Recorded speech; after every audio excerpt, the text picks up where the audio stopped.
안녕하세요. 조정현입니다. 6월 13일 월요일 사건으로 보는 세계사 시작하도록 하겠습니다. 오늘은요, 이 노르만디 상륙작전으로 잘 알려져 있는 이 D-Day에 관한 7가지 놀라운 사실에 대해서 여러분들께 말씀드리려고 합니다. 오늘 강의에선 이 연합군의 이 갈등이 있었어요. 폭격을 이 독일 내에 있는 군수공장으로 할 것인지 아니면 프랑스에 있는 이 나치 점령 지역의 군수공장을 타겟으로 해서 이 폭격을 할 것인지를 두고 이 연합군 측과 이 아이젠하워 장군 간의 이 갈등이 있었죠. 이러한 갈등을 이겨내고 이제 소위 말해서 독일에 대한 기만 전술을 전개하게 됩니다. 예를 들어 뭐 노르망디가 아니라 뭐 영불 해협에서 제일 가까운 깔레 지역이나 혹은 독일 영토 이 동베를린 이 베를린과 가장 가까운 거리에 있는 벨기에나 네덜란드 해안으로 이 상륙작전을 할 것이라는 이 잘못된 이 거짓 이 전문을 계속해서 보내게 되죠. 이에 따라 히틀러가 오판을 하게 되고요. 사실상 이 연합군 측에서는 이 노르만디 상륙작전 시에 나름의 이 작전 계획을 세워놓았습니다. 그런데요, 이 작전 계획대로 된 게 아무것도 없어요. 사실상 이 엄청난 희생자를 내고 지는 것이 어떻게 보면 당연할 정도로 이 작전 계획대로 하나도 되질 않았죠. 그럼에도 불구하고 상륙작전은 승리를 하게 됩니다. 어떻게 그게 가능했을까요? 다음으로 이 생생한 증언들을 통해서 19살짜리 군인들이 이 상륙작전에 얼마나 많은 공포감을 느끼고 있었는지, 그리고 이 여러 가지 이 심리적인 변화를 읽어보도록 하겠습니다. 이 노르망디 상륙작전이 제2차 세계대전에 미친 영향을 마지막으로 살펴보도록 하죠. 먼저 사건 개요부터 한번 살펴보도록 하죠. 이 D-Day는 사상 최대 규모의 상륙작전입니다. 이 D-Day 작전을 능가하는 상륙작전은 뭐 인천 상륙작전 6.25 전쟁 때 우리도 잘 알고 있는 인천 상륙작전이 될 것 같아요. 사실 이 D-Day 작전 같은 경우에는 작전 계획대로 앞서 얘기한 바대로 하나도 실행된 게 없습니다. 이러한 이 작전 계획상의 이 문제점을 극복하고 아주 철저히 준비한 것이 인천 상륙작전이라고 볼 수가 있죠. 뭐 거기에 대해서는 구체적으로 여기서는 다루지 않겠습니다만 이 D-Day가 가지고 있는 이 작전상의 문제점을 이제 하나하나 이 인천 상륙작전에서 하나하나 잘못된 부분들을 고쳐가면서 했기 때문에 이 사실상 작은 이 병력으로 이 인천 상륙작전에 성공할 수 있게 되죠. 연합군은 노르만디 해안으로 이 상륙작전을 감행할 때 이 거친 날씨와 맹렬한 독일군의 총격에 직면해야 했습니다. 이 승산이 거의 없다는 불확실성과 사상주의의 수가 많았음에도 연합군은 여하튼 상륙작전에서 승리를 하게 되죠. 아울러서 제2차 세계대전의 흐름을 바꿔놓게 됩니다. D-Day에는 잘 알려지지 않은 몇 가지 측면이 있습니다. 그 중에는 히틀러의 오판이라든지 아직 공식적인 인정을 받고 있지 못하지만 이 군의관들의 활약도 눈에 띕니다. 평균 19살 정도의 어린 군인들이 명령을 따랐을 때 직면한 공포감을 여러분들도 상상해 보세요. 여러분들이 이제 이 상륙작전에 임하는 군인들이라고 생각을 해보고 한번 수업을 들어보면 어떨까 합니다. 1944년 6월 6일 노르만디 상륙작전에 대한 이모저모를 한번 살펴보도록 하죠. 제2차 세계대전 동안 1944년 6월부터 1944년 8월까지 지속된 작전명 오퍼레이션 오버로드는 이 1944년 6월 6일 전투를 시작하게 됩니다. 약 15만 6천 명의 미국, 영국, 캐나다군이 프랑스 노르망디 지역에 요새화된 해안을 따라 50마일에 걸쳐 5개 해변의 상륙작전을 감행하게 되죠. 1944년 8월 말까지 북부 프랑스가 해방되었고 다음해 봄까지 연합군은 독일군을 격파하게 됩니다. 먼저 이 D-Day 전에 연합군 사이의 갈등 양상을 한번 보도록 하죠. 순조로운 것이 전혀 아니었어요. 이 D-Day 몇 달 전에 이 연합군 최고사령관인 아이젠하워와 이 영국 총리 윈스턴 처칠은 작전 계획에 대해 논쟁을 벌이기 시작합니다. 아이젠하워는요, 이 연합군 전략 폭격기를 독일 군수공장 파괴에 활용하는 대신에 나치에 점령된 프랑스 군수공장을 먼저 폭격해야 한다고 주장하게 되죠. 처칠은 이 프랑스 군수공장에 대한 폭격을 거부하고 오히려 이 독일 군수공장 파괴에 이 전략 폭격기들을 활용해야지 된다는 입장이었습니다. 아이젠하워에게 이 전략 폭격기의 작전 변경은 이 당연한 일이었죠. 이 노르만디 상륙작전을 기획하면서 이 상륙작전의 군수 물품을 이 방어 진지에 이 군수 물품을 대는 이 프랑스 쪽 이 나치 점령 지역의 군수 공장을 파괴해야지만 사실상 이 보급이 이 끊어질 수 있다고 보았던 것입니다. 거기에 비해서 처칠과 이 영국 공군 참모총장 해리스는 이 반대를 하게 되죠. 이 영국 공군 참모총장 해리스는 폭격 재원의 분산으로 인한 전력 낭비로 보았고, 처칠은 중요 동맹국인 프랑스의 부수적 피해에 대해 그리고 문화유산에 대한 파괴에 대한 우려를 표명했다고 볼 수가 있습니다. 이 반대에 직면한 아이젠하워는요, D-Day 작전을 철회하겠다고 위협하게 되죠. 만약에 이 전략 폭격기의 작전 변경을 변경하지 않는 경우 이 D-Day 작전 자체를 하지 않겠다. 이런 위협을 가하게 됩니다. 이러한 위협을 통해 아이젠하워는 프랑스 내 나치 군수공장 폭격을 감행하게 되죠.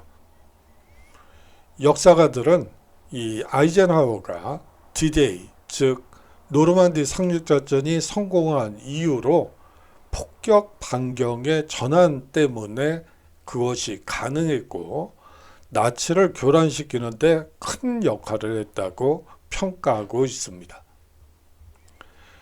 D-Day 이전 몇 달 동안 연합군은 독일군이 연합군 상륙작전의 주요 루트가 이 노르망디가 아닌 깔레 해안이라고 생각하도록 대규모 기만 작전을 수행하게 되죠. 예, 유령 부대를 만들고요. 이 유령 부대에서 계속해서 이 전통문을 보내게 됩니다. 그 전통문의 내용은 깔레에서 혹은 노르웨이나 프랑드르, 벨기에, 네덜란드로 상륙해서 베를린을 직접 이 공격 목표로 한다라는 내용이죠. 이 D-Day 이전 몇 달 동안 연합군은 이 독일군이 연합군 상륙작전의 루트가 이 노르망디가 아닌 깔레 해안이라고 생각하도록 이 대규모 기만 작전을 수행하게 되죠. 예, 뭐 마치 군사훈련을 하는 것처럼 포대를 설치해서 포를 쏜다든지, 뭐 상륙작전 훈련을 한다든지 이러한 식으로 해서 이 독일군이 이 노르망디로 상륙한다는 사실을 연합군이 이 노르망디로 상륙한다는 사실을 모르도록 조작을 하고 있었습니다. 기만 전술을 폈다고 볼 수가 있죠. 연합군은 독일인들이 이 노르웨이와 이 프랑드르 지역도 잠재적인 상륙 가능성이 높은 것으로 믿게 유도했죠. 기만 전술은 아주 다양한 형태로 이루어졌습니다. 이 조지 패튼이 지휘하는 깔레 건너편 영국에 기반을 둔 유령 군대, 예, 병력은 하나도 없고요. 이 조지 패튼 장군만 이 총사령관으로 있는 그야말로 껍데기뿐인 군대인데요. 이쪽에서 계속 전통문을 보내는 그런 형태를 취해서 무선 전송을 이 가짜 정보를 유통해서 이 히틀러가 오판하도록 유도했다고 볼 수가 있습니다. 아울러서 이중 간첩을 활용한다든지 이 히틀러를 교란시키기 위한 여러 다양한 무선 전송을 통해 이 가짜 정보를 유통하게 되죠. 예, 이 처음 작전부터 이 D-Day 작전은 곤욕을 치르게 되는데요. 이 무엇보다도 악천후로 하루를 연기하게 됩니다. 아이젠하워는요, 이 1944년 6월 5일을 상륙작전 D-Day로 정했죠. 그날 아침 연합군 기상관계자가 다음날 이 기상 상태가 개선될 것이라고 예측한 후 24시간 연기를 하게 됩니다. 예, 뭐 그랬지만 6월 6일 날도 뭐 개선되지 않고 악천후가 계속됐죠. 아이젠하워는 이 병사들에게 다음과 같이 훈시를 내리게 됩니다. 여러 달 동안 준비해온 십자군 전쟁을 시작하려고 합니다. 세상의 눈이 당신을 보고 있습니다. 그날 늦게 병력과 보급품을 실은 5,000척 이상의 군함과 상륙정이 영국을 떠나 노르망디로 향하게 되죠. 아울러서 11,000대 이상의 이 전략 폭격기가 동원되게 됩니다. 이 노르망디 상륙작전이 성공할 수 있었던 가장 큰 배경에는 히틀러의 오판이 크게 작용하고 있는데요. 1942년 아도르프 히틀러는 이미 연합군에 의한 대규모 프랑스 상륙작전이 이 제2차 세계대전의 판도를 바꿀 수 있다고 정확히 판단하고 있었습니다. 이 연합군의 화려한 기만전 작전과 히틀러의 광신적 군사지휘권 덕분에 이 1944년 6월 6일에 이 D-Day 작전은 성공할 수 있었죠. 1942년 독일은 프랑스 해안선을 따라 2,400마일의 참호를 파고 토치카 진지, 지뢰매설, 상륙 장애물 설치 등을 통해 유기적인 대서양 장부역을 구축하게 됩니다. 그러나 이 방어선을 지속적으로 설치할 재원과 무엇보다도 그 방어선을 지킬 군병력의 부족 때문에 이 기존 항구에 이 병력을 집중시키게 되죠. 이 연합군 상륙작전 최우선 후보지는 이 독일군이 3개의 거대한 포대를 설치한 프랑스 항구 도시 칼레로 판단했습니다. 이 노르망디를 포함한 나머지 프랑스 해안선은 사실상 느슨하게 방어를 했죠. 그것도 그럴 것이 아까 말씀을 드렸던 조지 패튼 장군의 유령 분대가 계속해서 깔레를 깔레 상륙작전을 기획하고 있다는 이 가짜 전통문을 계속해서 군 지부에 보내고요. 그렇기 때문에 이 히틀러 쪽에서는 당연히 깔레 방면으로 상륙작전이 이루어진다고 판단할 수밖에 없었죠. 만약 히틀러가 야전사령관 이 에르빈 롬멜의 이 조언대로 이 기갑 부대를 해안선 가까이 배치해서 상륙작전 시 보복 포격을 지원한다라는 이 작전 계획대로 움직였다면 연합군이 이 노르망디에 상륙했을 때 상황은 최악일 가능성이 높았죠.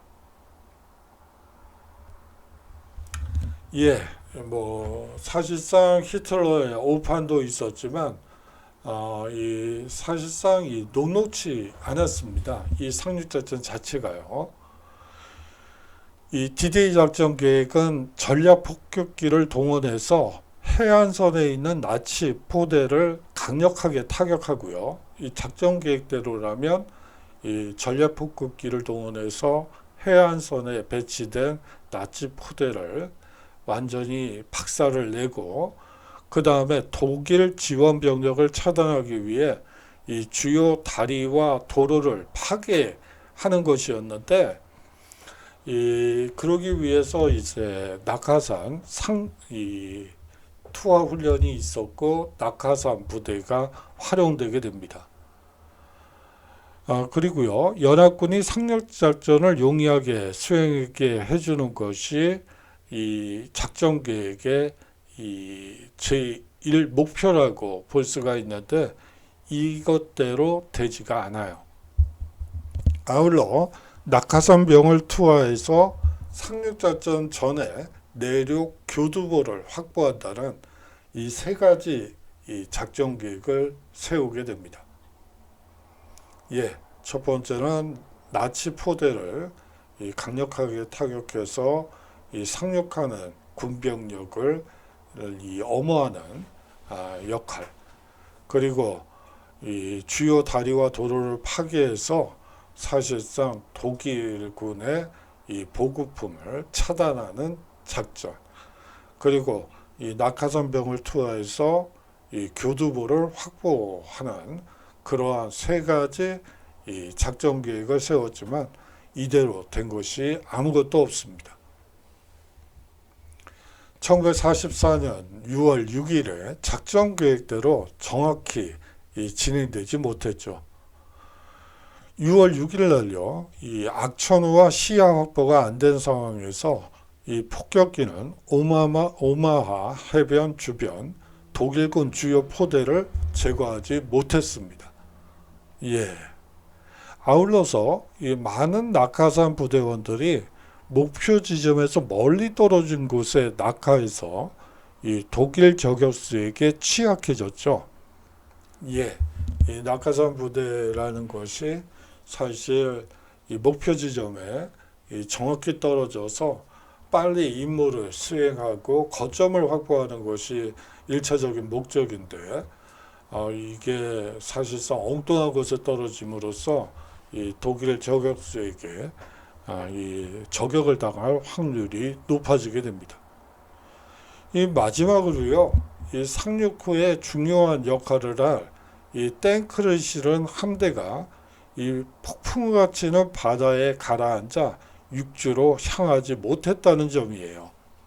예, 이 탱크를 업무, 은폐 수단으로 활용해서 이 상륙작전에 임해야지 되는데, 이 탱크를 실은 함대가 이 무게가 상당하겠죠.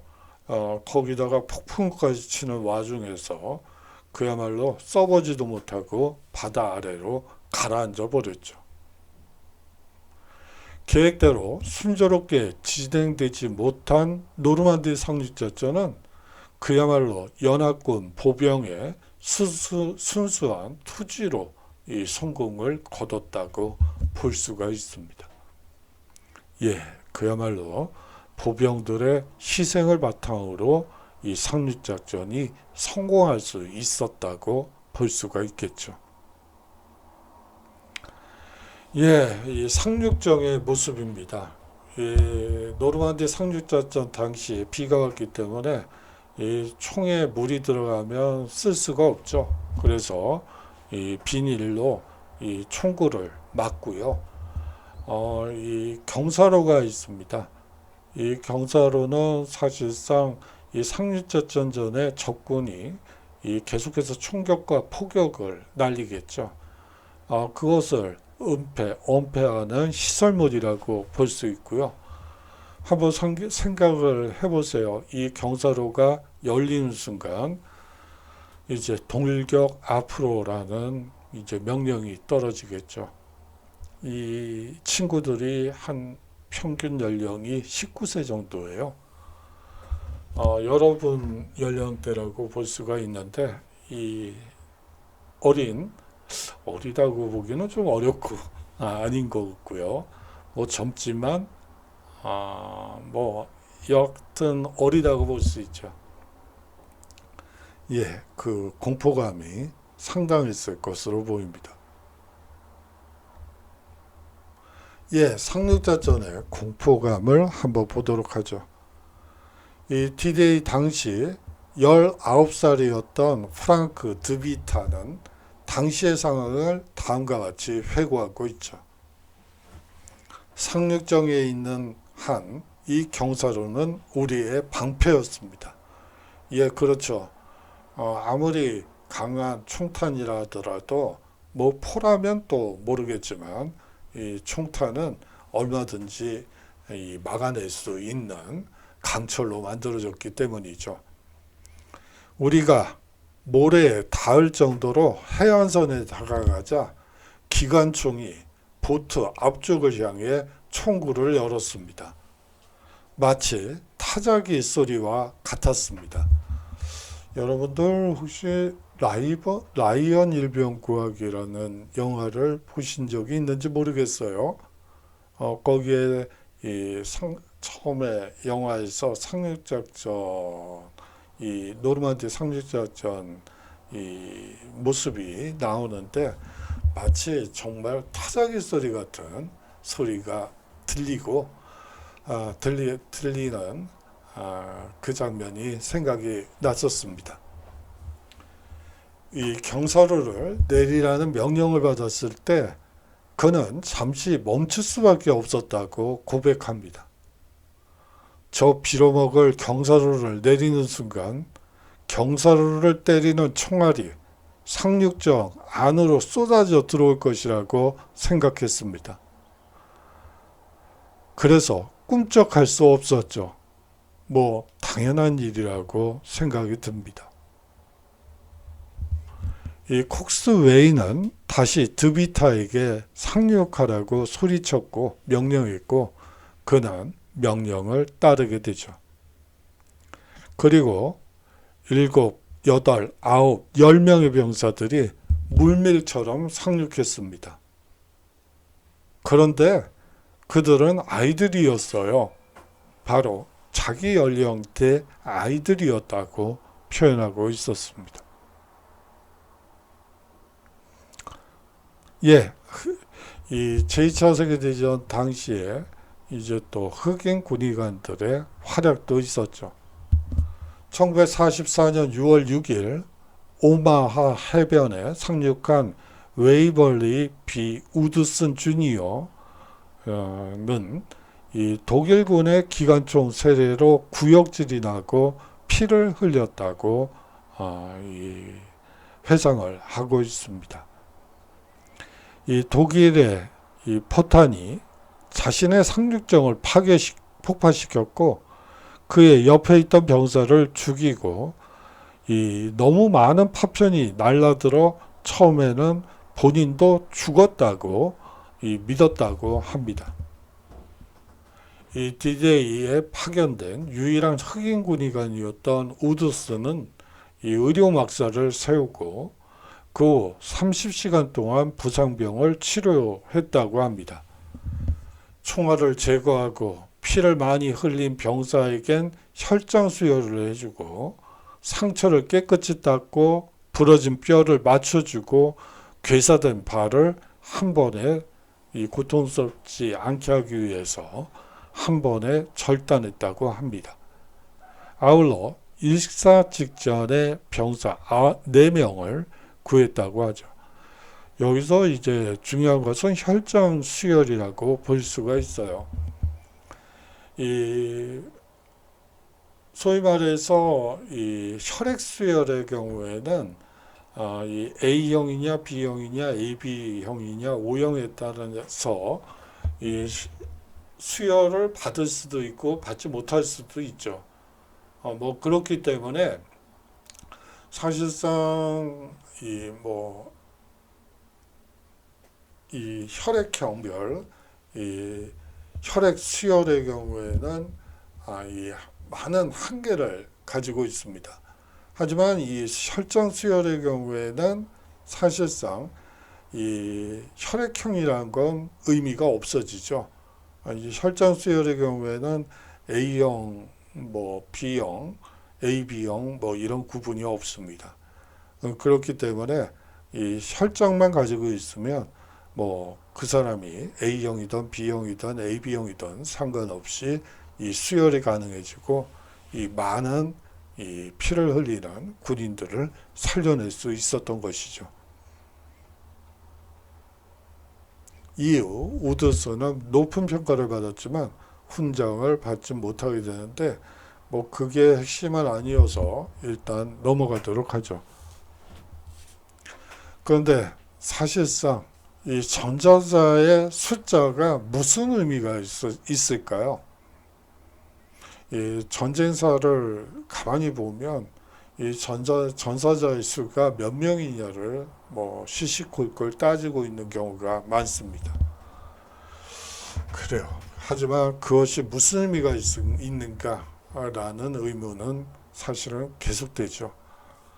이 D-Day 작전을 구상할 때 연합군 지도자들은 상륙작전 시 사상자 수가 엄청나게 많을 수도 있다는 것을 잘 알고 있었습니다.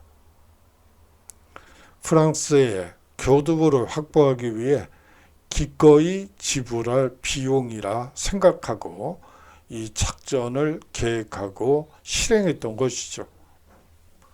D-Day 며칠 전 아이젠하워 연합군 사령관은 참모부 본부로부터 낙하산 병사 사상자만 75%에 이를 수 있다는 경고를 받았습니다. 그 정도로 이 위험천만한 작전이라고 볼 수가 있겠죠. 1990년대 후반 이 D-Day 기념관이 이 전사자 수를 추계하려는 계획을 세웠을 때 연합군의 D-Day 전사자 수는 5,000명에서 12,000명 사이로 매우 다른 추정치가 있었습니다.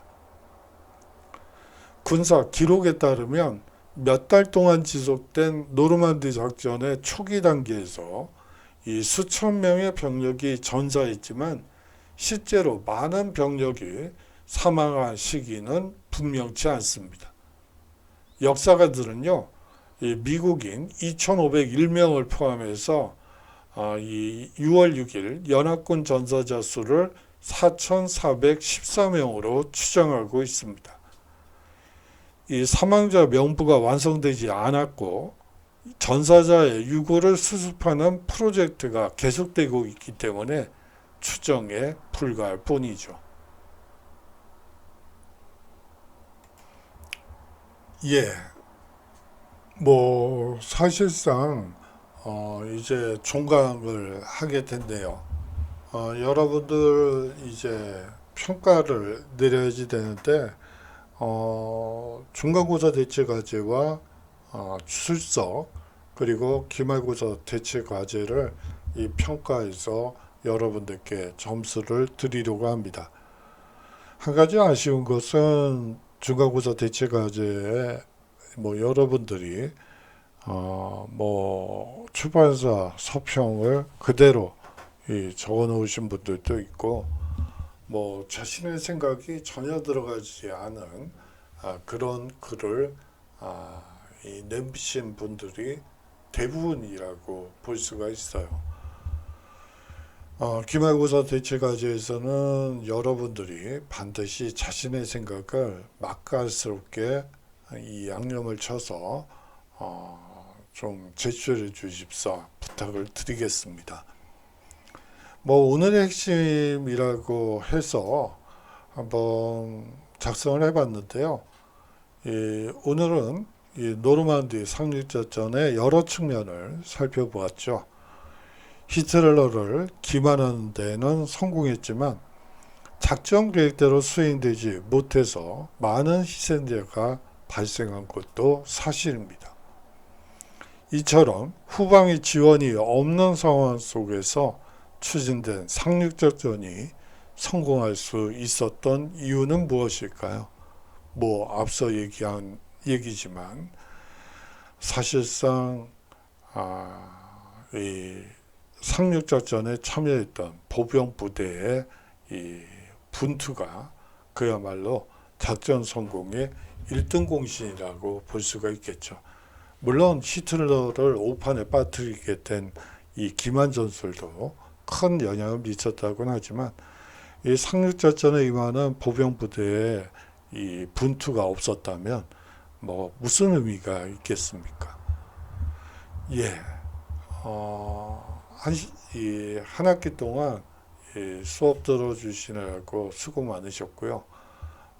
여러분들 이제 방학 동안에 여러분들 목표를 향해서 한 걸음 한 걸음 앞으로 나아가는 이 방학이 됐으면 합니다. 예, 수고 많으셨고요. 안녕히 계십시오.